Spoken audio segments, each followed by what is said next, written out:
Hello everyone, welcome to the class. This is me Mahesh Kumar Sahu. आज ये हमारा वेव का 5th लेक्चर है। आज के क्लास में हम लोग पढ़ेंगे reflection and transmission of wave on string. इसमें वेव ट्रैवल करेगा denser to rare, rare to denser. अगर किसी फिक्स्ड एंड से टकराकर वापस आता है या किसी फ्री एंड से टकराकर वापस आता है तो उस केस में ट्रांसमिटेड एम्पलीट्यूड, रिफ्लेक्टेड एम्पलीट्यूड, ये सब का वैल्यू क्या होगा वो हम लोग निकालना सीखेंगे आज। और अगर आप लोग पहले का वीडियो नहीं देखे होंगे तो इस वीडियो के डिस्क्रिप्शन में लिंक दिया हुआ है। और अगर नोट्स लेना चाहते हैं तो उसके लिए टेलीग्राम चैनल को ज्वाइन कर लीजिएगा। तो चलिए आज का क्लास हम लोग स्टार्ट करते हैं। टॉपिक है हमारा reflection and transmission of wave on string. अगर कोई स्ट्रिंग वेव है, इस तरह से कोई स्ट्रिंग है, इसमें कोई वेव चल रहा है तो इस तरह से पल्स चलता है इसमें, ऐसा।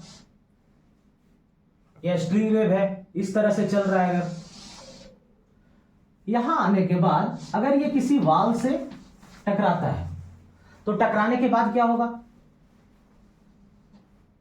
या ऐसा है कि यहां आने के बाद ये जो स्ट्रिंग है, पहले इसका थिकनेस कुछ था, अब इसका थिकनेस थोड़ा कम हो गया या ज्यादा हो गया। अब इसका थिकनेस जो है वो इस तरह से ज्यादा हो गया।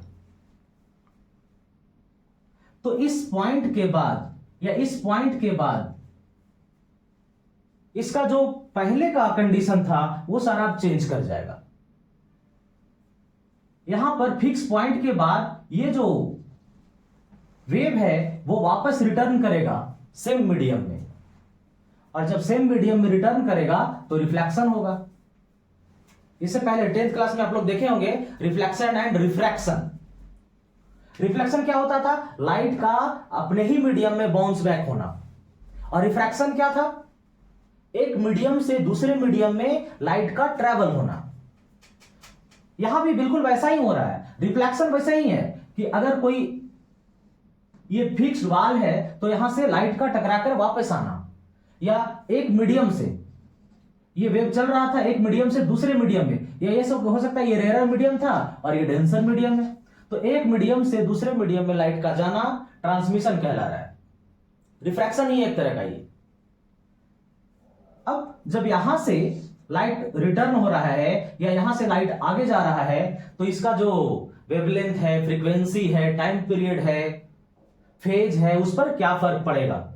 तो इस पॉइंट के बाद या इस पॉइंट के बाद यहां से 3 कंडीशन हो सकते हैं। पहला, अगर इधर से लाइट इधर ट्रैवल कर रहा होगा तो पहला जो कंडीशन है वो है रिफ्लेक्शन।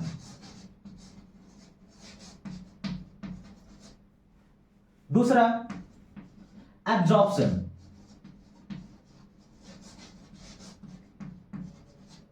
और तीसरा है ट्रांसमिशन।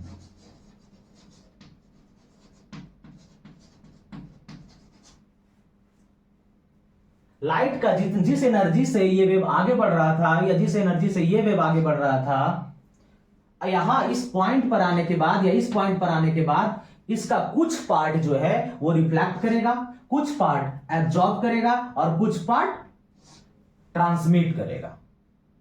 एक मीडियम से दूसरे मीडियम में चला जाएगा, अपने ही मीडियम में वापस लौटेगा, और एब्जॉर्प्शन एनर्जी जो कुछ है वो लॉस करेगा। या ऐसा हो सकता है कि सिर्फ रिफ्लेक्शन हो, अगर एनर्जी लॉस नहीं हो रहा है तो सिर्फ रिफ्लेक्शन भी हो सकता है। ऐसा हो सकता है कि यहां तक वेव आया और यहीं रुक गया, उसके बाद ना ट्रांसमिशन हुआ, ना रिफ्लेक्शन हुआ, ना वापस आया, ना किसी मीडियम में गया। या ऐसा भी हो सकता है कि रिफ्लेक्ट नहीं होकर के सिर्फ ट्रांसमिट हुआ। लेकिन ये कोई एक सिंगल होना मुश्किल है। प्रैक्टिकली देखें तो हम लोग तीनों थोड़ा थोड़ा होता है। जैसे अगर कोई लाइट वेव आ रहा था, जैसे इधर इस मीडियम से ये एयर है और ये वाटर है, तो ये ऐसा हो जा रहा था। तो ऐसा नहीं है कि ये लाइट जो इधर से आया था वो सारा का सारा लाइट इधर रिफ्लेक्ट किया था, इसका कुछ पार्ट रिफ्लेक्ट भी करता है। तो ठीक उसी तरह से अगर इधर से 100% एनर्जी के साथ आ रहा है तो इसका इस 100% एनर्जी का कुछ पार्ट रिफ्लेक्ट करेगा, कुछ पार्ट एब्जॉर्ब करेगा और कुछ पार्ट ट्रांसमिट करेगा। अब हम लोग देखते हैं कि अगर ट्रांसमिशन हो रहा है या रिफ्लेक्शन हो रहा है, अपने ही मीडियम में वापस आना रिफ्लेक्शन कहला रहा है, और एक मीडियम से दूसरे मीडियम में ट्रांसफर होना ट्रांसमिशन कहला रहा है। तो जो हम लोग पहले पढ़ चुके हैं, wavelength, speed, frequency, time period, इन पर क्या असर होगा रिफ्लेक्शन के केस में और ट्रांसमिशन के केस में, इसको हम लोग देखते हैं। तो रिफ्लेक्शन के केस में और ट्रांसमिशन,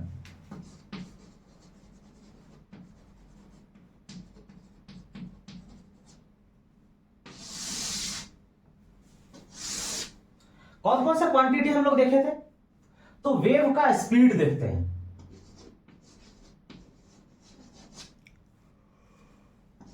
बी से डिनोट कर रहे थे इसको। और क्या है? तो वेवलेंथ, लैम्डा, और क्या है? Frequency,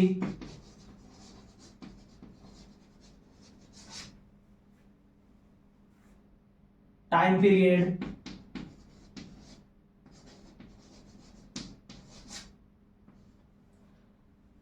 phase. ये सारे टर्म पर क्या इफेक्ट आएगा उसको हम लोग समझते हैं। और एक टर्म देखते हैं, एम्पलीट्यूड। एम्पलीट्यूड, और एम्पलीट्यूड के ऊपर इंटेंसिटी भी डिपेंड करता है, ऐसा हम लोग पहले पढ़ चुके थे। A square I is directly proportional to A square, ऐसा देखे थे। तो आप समझते हैं सबसे पहले स्पीड के बारे में। तो स्पीड जो है, अगर एक मीडियम से, जैसे लाइट इधर से आ रहा था, ये इंटरफेस है, इधर वाटर है, इधर एयर है, तो जब लाइट एक मीडियम से दूसरे मीडियम में आता है तो क्या होता था? उसका वेलोसिटी चेंज करता था, लाइट का जो स्पीड है वो चेंज कर जा रहा था। अगर रिफ्लेक्ट करता है अपने ही मीडियम में, तो जिस स्पीड से आया है उसी स्पीड से चला जाएगा। ठीक यही काम यहां भी होगा। रिफ्लेक्शन के केस में स्पीड जो है वो सेम रहेगा, स्पीड चेंज नहीं करेगा। रिफ्लेक्शन के केस में स्पीड जो है वो सेम रहेगा। जब कोई लाइट आया है या कोई स्ट्रिंग वेव है, स्ट्रिंग वेव में जब वेव चला, उसके बाद जब वापस अपने ही मीडियम में रिफ्लेक्ट करके आ रहा है, तो उसका जो स्पीड है वो चेंज नहीं करेगा। अब ट्रांसमिशन की बात करते हैं। तो ट्रांसमिशन के केस में स्पीड जो है वो चेंज करेगा। अब स्पीड कैसे चेंज करेगा उसको समझते हैं थोड़ा। जैसे कोई इंसान है,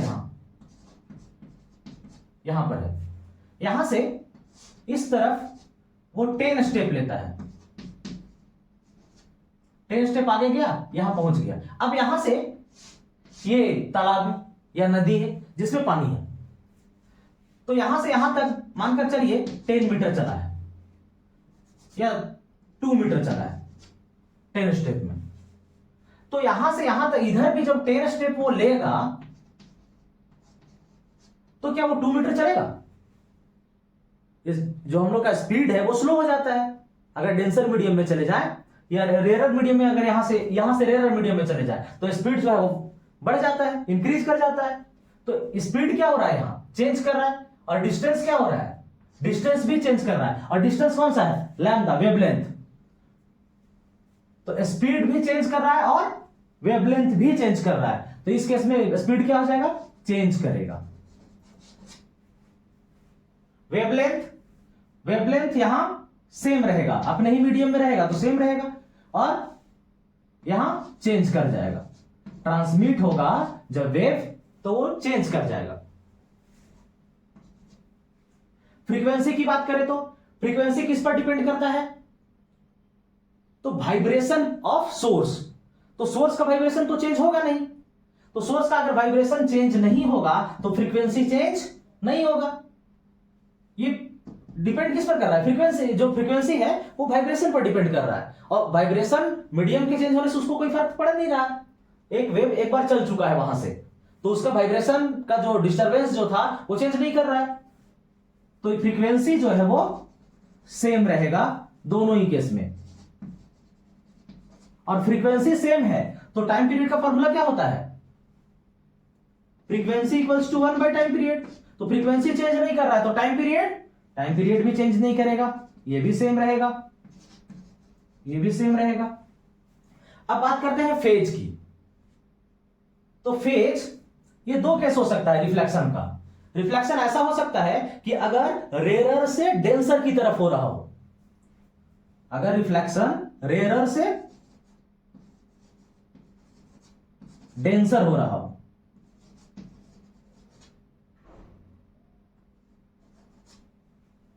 तो इस केस में फाई जो फेज है रेयरर से डेंसर जाने में ये चेंज करेगा पाई से, और अगर डेंसर से रेयरर में आ रहा है, डेंसर टू रेयरर, तो यहां फाई का जो वैल्यू होगा वो 0 होगा, मतलब फेज चेंज नहीं करेगा। इस केस में, ट्रांसमिशन के केस में फेज चेंज करेगा ही नहीं, यहां हमेशा जो फाई है वो 0 रहेगा। एम्पलीट्यूड और इंटेंसिटी की बात करें तो एम्पलीट्यूड डिपेंड करेगा उसके एनर्जी पर। अगर एनर्जी लॉस नहीं होता है तो रिफ्लेक्शन के केस में पूरा का पूरा एनर्जी अगर पूरे एनर्जी के साथ रिफ्लेक्ट करता है तो एम्पलीट्यूड चेंज नहीं करेगा। अगर एनर्जी उसमें कितना लॉस हुआ है उस पर डिपेंड करेगा, तो ये पूरा जो टर्म है वो किस पर डिपेंड करेगा? एनर्जी के कंडीशन पर, लॉस पर, उसका कितना लॉस हो रहा है। अब नेक्स्ट हम लोग देखते हैं रिफ्लेक्शन का केस, जिसमें अगर रिफ्लेक्शन हो रहा है तो फ्री इंड के साथ हो रहा है या फिक्स इंड के साथ हो रहा है या डेंसर मीडियम के साथ हो रहा है, रेयरर मीडियम के साथ हो रहा है, कैसा हो रहा है उसको हम लोग समझते हैं।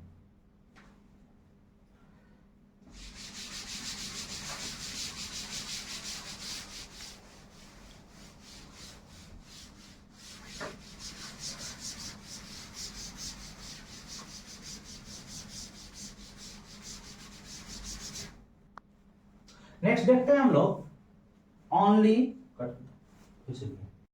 नेक्स्ट देखते हैं हम लोग ओनली रिफ्लेक्शन का केस, जिस केस में स्ट्रिंग में जो वेव चल रहा है वो सिर्फ रिफ्लेक्शन है, ओनली रिफ्लेक्शन।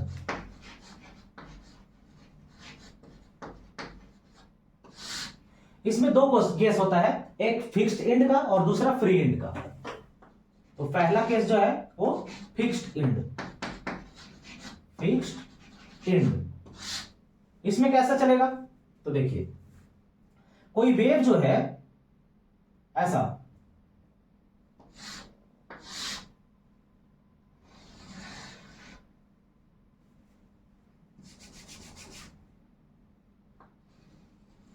ऐसा कोई वेव चल रहा था और ये जो एंड है ये फिक्स हो गया यहां पर, मतलब यहां एक वाल आ गया। अब यहां से कैसे चलेगा? तो देखिए, इसके बाद आगे जो ट्रफ बनता वो किधर बनता? इधर बनता। आगे का जो ट्रफ बनता वो इधर बनता। तो अब ट्रफ बनने इधर बनने के लिए इसके ऊपर एक इधर फोर्स लग रहा होगा और इसका एनर्जी किधर जा रहा होगा? इधर, ऐसा जा रहा होगा। ये जो वेव ट्रांसमिट कर रहा है एनर्जी को किधर जा रहा होगा? इधर जा रहा होगा। लेकिन ये फिक्स हो गया, तो अब ये फिक्स वाल जो है वो इसके ऊपर रिएक्शन लगाएगा। किस डायरेक्शन में? इस एक्शन के लिए रिएक्शन किधर लगाएगा? ऊपर की तरफ। और इस एक्शन के लिए रिएक्शन किधर लगाएगा? इधर।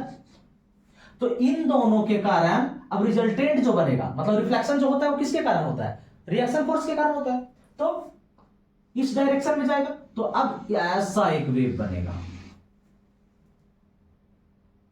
हम लोग अगर ऐसा देखें इसको कि कोई स्ट्रिंग था, एक पल्स जा रहा था ऐसा, यहां फिक्स्ड एंड आ गया। अब यहां से फिक्स्ड एंड के बाद जो रिफ्लेक्ट करके आएगा वो इसका अपोजिट होगा, ऐसा।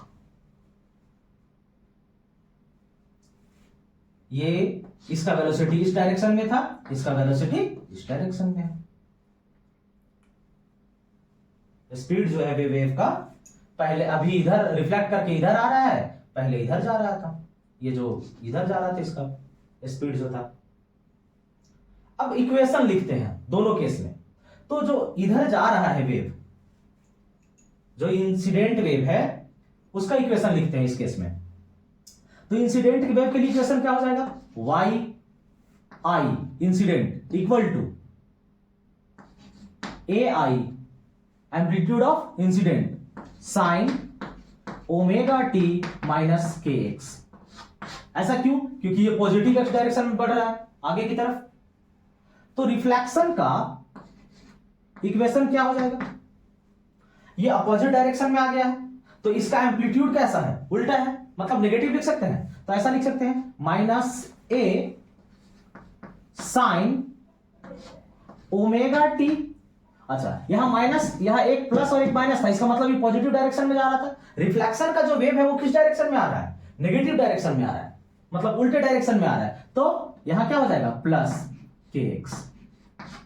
ऐसा लिख सकते हैं इसको, और नहीं तो ऐसा लिख सकते हैं y reflection displacement of reflection, ये क्या हो जाएगा?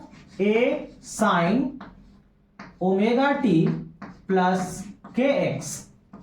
और क्या बोले थे कि जब रिफ्लेक्शन होगा, अगर रेरर टू डेंसर होगा, ये बिहेव कैसा करेगा? इधर से रेरर में आ रहा था, ये फिक्स पॉइंट है, ये डेंसर जैसा बिहेव करेगा। तो रेरर टू डेंसर जब आएगा तो क्या हो जाएगा?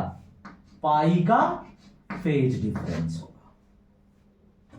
क्लियर है? अब देखिए, इसमें जैसे ही पाई का वैल्यू पुट करेंगे, sine 180 plus theta minus sine theta, तो देखिए माइनस एक बाहर आ गया। तो ये इक्वेशन भी सही है और ये इक्वेशन भी सही है। अब हम लोग देखते हैं फ्री इंड के लिए। सेकेंड केस है हमारे पास for free end. Free end कैसा बनाएंगे? तो देखिए,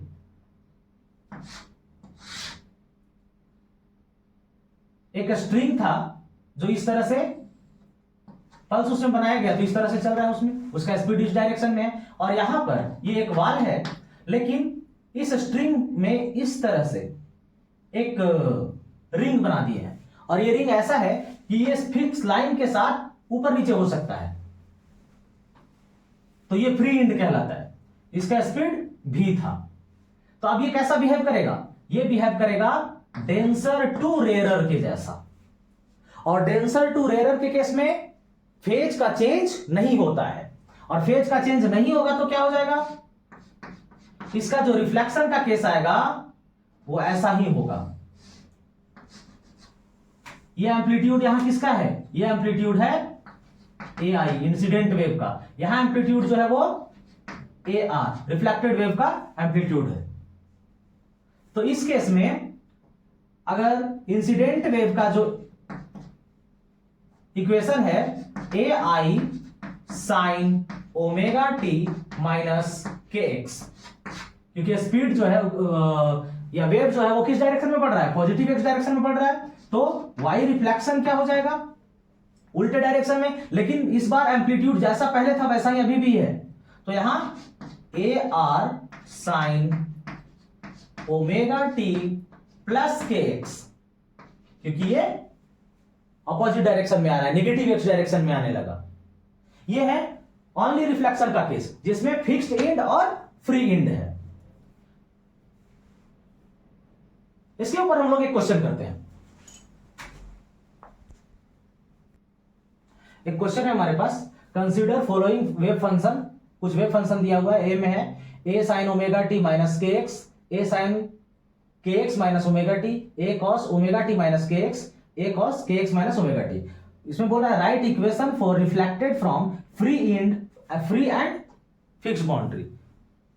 तो फ्री बाउंड्री से और फिक्स्ड बाउंड्री से रिफ्लेक्शन होगा, रिफ्लेक्शन के बाद का जो वेव का इक्वेशन बनेगा वो कैसा बनेगा उसको देखते हैं हम लोग। तो पहले हम लोग देखते हैं रिफ्लेक्शन का केस। रिफ्लेक्शन में फ्री इंड को देखते हैं, फ्री इंड, और नेक्स्ट देखते हैं फिक्स्ड इंड।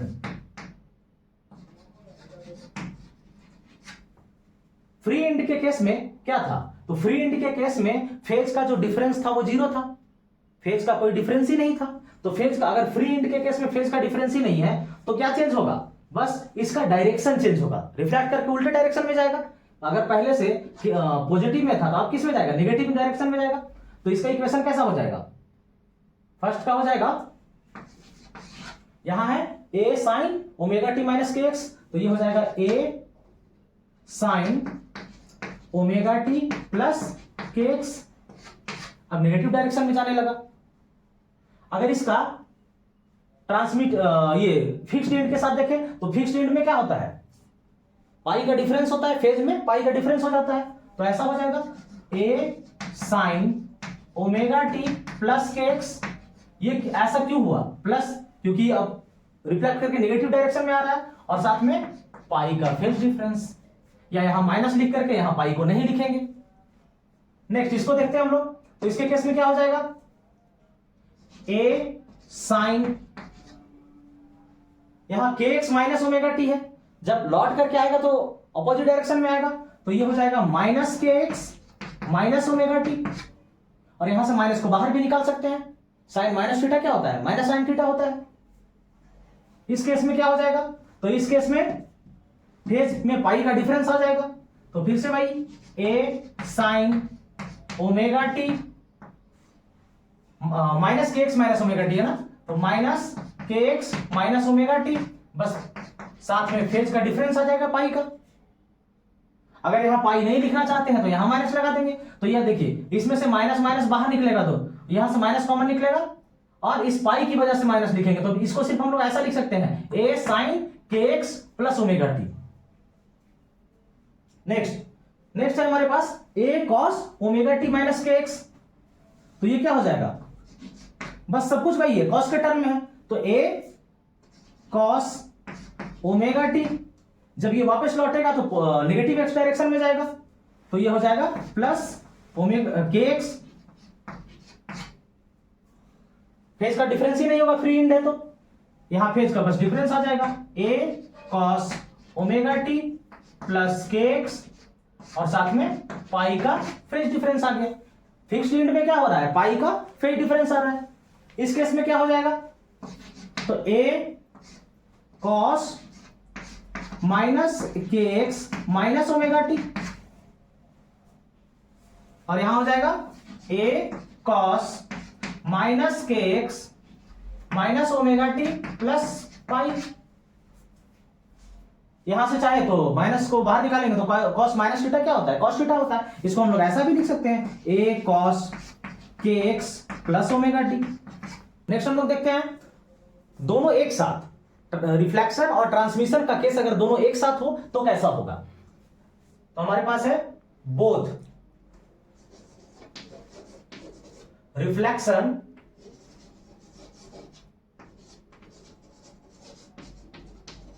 And transmission.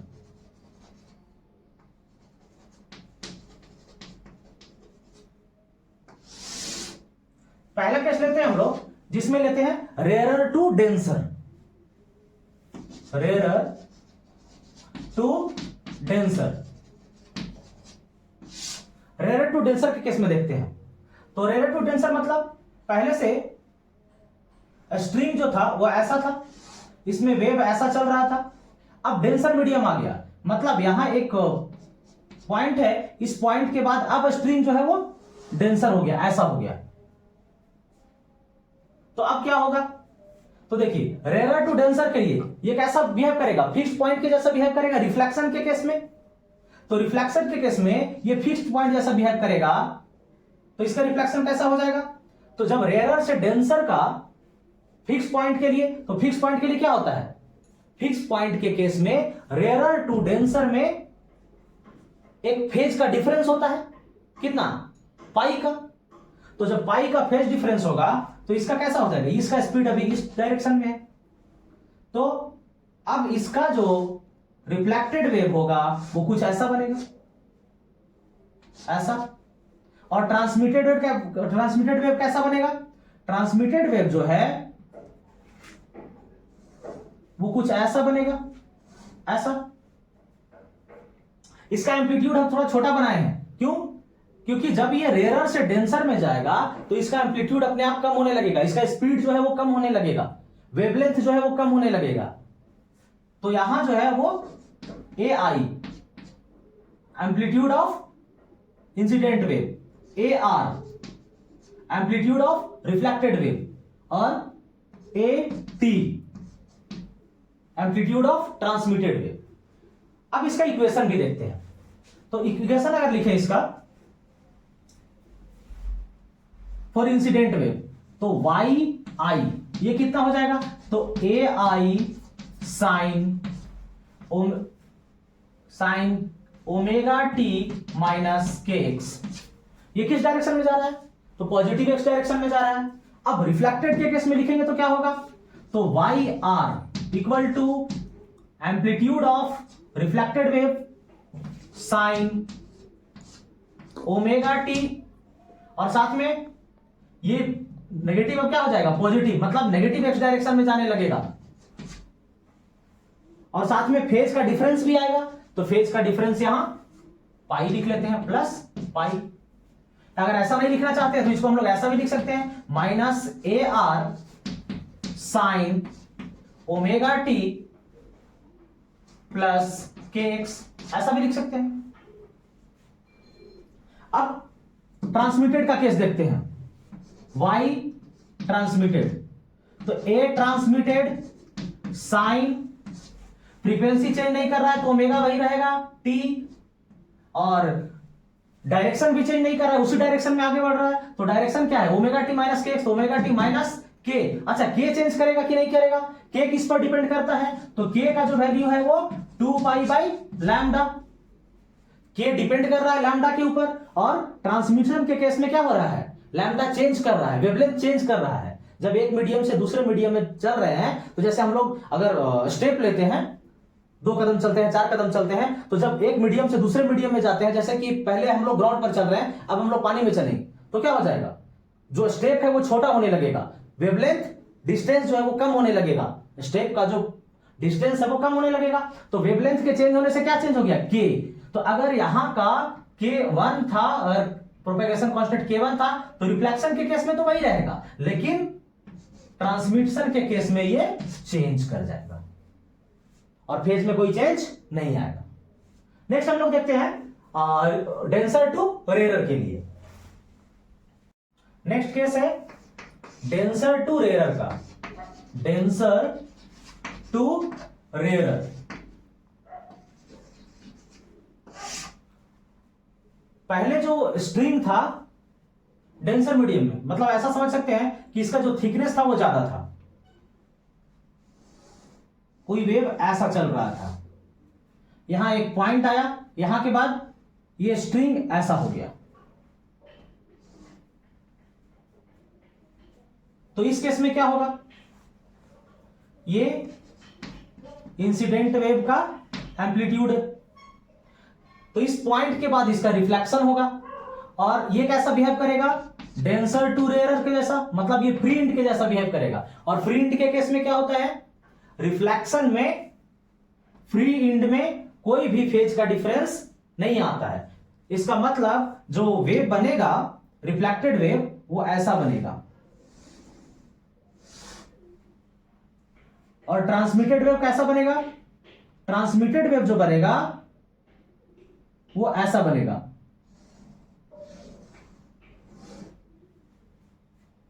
ये है रिफ्लेक्टेड वेव का एम्पलीट्यूड और ये है ट्रांसमिटेड वेव का एम्पलीट्यूड। स्पीड भी था, तो अब इसका अगर सेम मीडियम में है तो स्पीड भी ही रहेगा, लेकिन ये मीडियम चेंज कर गया है ना। अभी जो हम लोग रेयर टू डेंसर किए थे उसमें भी ट्रांसमिट होने के बाद मीडियम में, दूसरे मीडियम में क्या हो जाएगा, वेलोसिटी अगर यहां पर v1 था तो ये भी v1 ही रहेगा और ये v2 हो जाएगा। ट्रांसमिटेड मीडियम का जो वेलोसिटी है वो v2 हो जाएगा इस डायरेक्शन में। अब इक्वेशन देखते हैं, तो इक्वेशन ऑफ इंसिडेंट वेव ये है हमारे पास ai sign omega t minus k x, यानी कि वेव किस डायरेक्शन में चल रहा है, पॉजिटिव एक्स डायरेक्शन में चल रहा है। तो रिफ्लेक्शन के केस में क्या हो जाएगा, रिफ्लेक्शन के केस में हो जाएगा A R sign omega T, opposite direction में आया है मतलब नेगेटिव एक्स डायरेक्शन में जाने लगा, तो प्लस के एक्स। और ट्रांसमिटेड के केस में यह हो जाएगा A T sign omega T. अच्छा, के ऊपर कोई चेंजिंग आएगा या नहीं आएगा, अगर यहां का k1 है, यहां k1 है, तो यहां पर इसी डायरेक्शन में, सेम डायरेक्शन में ये k2 हो जाएगा। वेव सेम डायरेक्शन में जाएगा लेकिन प्रोपेगेशन कांस्टेंट k जो है वो चेंज कर जाएगा। ये है डेंसर टू रेयर।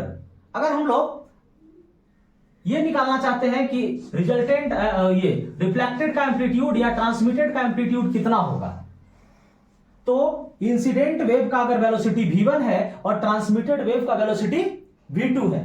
तो इस केस में जो रिफ्लेक्टेड वेव का एम्पलीट्यूड आएगा AR, इसका वैल्यू आ जाएगा v2 minus v1 divided by v1 plus v2 into amplitude of incident wave. और अगर ट्रांसमिटेड के केस में देखें तो A transmitted equals to 2v2, यहां v2 क्या है, ट्रांसमिटेड वेव का speed, divided by v1 plus v2 into amplitude of incident wave. अब यहां से v1 v2 ये सब कैसे निकालेंगे, तो स्पीड का हम लोग का फॉर्मूला क्या है, पिछले क्लास में हम लोग निकाले हैं, v इक्वल्स टू क्या होता है, root under t by mu, ये होता है। तो इधर का टेंशन पता होगा या लीनियर मास डेंसिटी, मास पर यूनिट लेंथ पता होगा, तो स्पीड निकल जाएगा। और टाइम पीरियड के लिए frequency equals to 1 by time period. अगर k निकालना होगा तो k equals to 2 pi by lambda. Velocity का एक और स्पीड का एक और फॉर्मूला होता है, यहां स्पीड का फॉर्मूला क्या होता है, स्पीड इक्वल्स टू क्या होता है, डिस्टेंस इनटू टाइम, मतलब lambda, sorry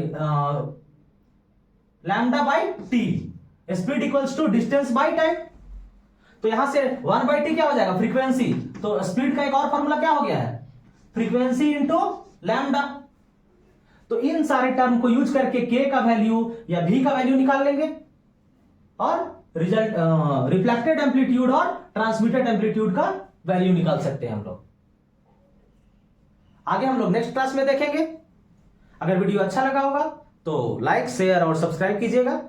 thank you for watching.